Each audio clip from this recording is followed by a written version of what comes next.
Horns and shofars play a significant role throughout Tanakh, perhaps most famously known for the mitzvah of blowing a shofar on Rosh Hashanah. Another example would be the fact that the Jewish people had heard the sound of the shofar blowing at Har Sinai. But the question is, what is a kosher shofar?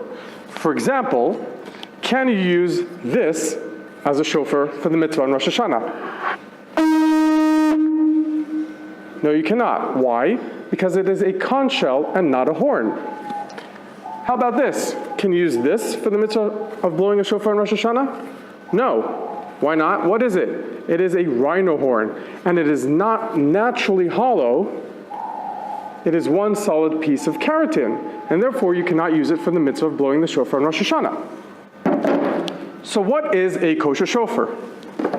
A kosher shofar is a layer of keratin that grows above a bone, that when you boil them together like this in hot water, you can easily separate the two. This remains naturally hollow, and all you have to do is saw off the end to make the mouthpiece. And that is a kosher shofar. Behind me, we have perhaps the largest collection of kosher exotic shofars in the world. Most of these are not commonly used for the mitzvah of blowing the shofar on Rosh Hashanah. Take this one, for example. This beautiful shofar comes from an oryx, a type of an antelope.